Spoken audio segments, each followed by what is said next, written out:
I pushed myself to my limits today. Grabe. Kapon kasi late kami umuwi. Tapos nakarating na ako yata ng mga 1 AM sa bahay kanina. Natulog ako ng mga around 2. And then I set my mind na talagang 5 AM ako gigising. Kasi I learned from a sleep doctor that it doesn't matter how long you sleep or what time you sleep. Ang importante is you wake up consistently at the same time. So yun yung naset sa mind ko. Every day, I have to wake up at 5 AM regardless kung anong oras ako natutulog. Tapos yun, gumising ako ng 5, nagbasa ako ng Bible, gumawa ng journal, set ako ng schedule ko. Then I went out, tumakbo ako. Sinet ko yung target ko sa apps ko na 5 km run lang. Hindi tumakbo. 3 kilometers pa lang para tamamanid na yung pa ako. Sabi ko, hindi ko na kaya. I have to stop, I have to walk. Pero sabi ko, hindi, kaya ko pa yan. Tinuloy-tuloy ko, nilaban ko. Hanggang sa naging 4 kilometers, naging 5 kilometers. Tapos nung na-reach ko yung 5, sabi ko parang, kaya pa. Parang hindi pa sumasakit yung tagiliran ko, hindi pa sumasakit yung paa ko ulit. Tinakbo ko ulit. Sabi ko, try ko 6. Naging 6. Tapos parang naging normal na yung nung takbo ko. Try ko na, tuloy-tuloy ko. Hanggang sa kung kailan talaga aayaw yung katawan ko, doon ako magsa-stop mag-jog. So tinuloy ko, 7 kilometers, 8 kilometers. Wala pa rin ako nararamdaman, hindi pa rin sumasakit yung tagiliran ko, yung paa ko.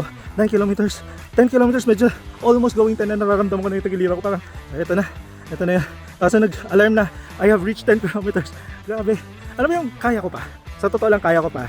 Kaso parang ayoko na lang. Tapusin na natin to. Tapos nag-sprint ako. Doon, na-realize ko lang din na alam mo, if you set your mind sa kung ano talagang gusto mo, kaya mo talaga. Alam nyo, sa totoo lang, jogging na to. Pero etong mga natututunan ko sa jogging like discipline, consistency, mind conditioning, tsaka yung being productive. Lahat ng mga yan, yung mga natutunan ko, pag in-apply ko yan sa mga ibang parte ng buhay ko like in my finances, in my goals, in my career, in my group, in my relationship, in my business, and in my health, kaya ko eh. Kaya siya talaga. So, iset mo lang yung mind mo kung ano gusto mo. Kasi kung gusto mo talagang mawala lahat ng utang mo, kaya yan mawala. Kung gusto mo mawala lahat ng mga sakit mo sa katawan, kaya yan mawala. Kung gusto mo maging mayaman, kaya mo maging mayaman. Kung gusto mo maging successful, kaya mo talaga maging successful. Kaya alam mo, nararamdaman ko, kaya ko maging top 1 na ngayon worldwide. Kaya ko maging bilyonaryo. Kaya kong kumita ng 10 million this year. Kaya kong kumita ng 1 million per month starting this month. Thank you, Lord. Kaya kung kaya ko, tingnan mo ako. Ang taba ko. Kung kaya ko, tingin mo. Ikaw, kaya mo? Alam mo, naglilimit lang sa kakayanan mo. Yung utak mo, yung mga self-limiting beliefs mo, tanggalin mo yan. Kasi ganyan din ako dati. Pero nung tinanggal ko yan, eto na ngayon. May mga nakukuha na tayo, nararating na tayo ng mga simpleng bagay na hindi ko kaya marating dati pa. Kaya, let's do this.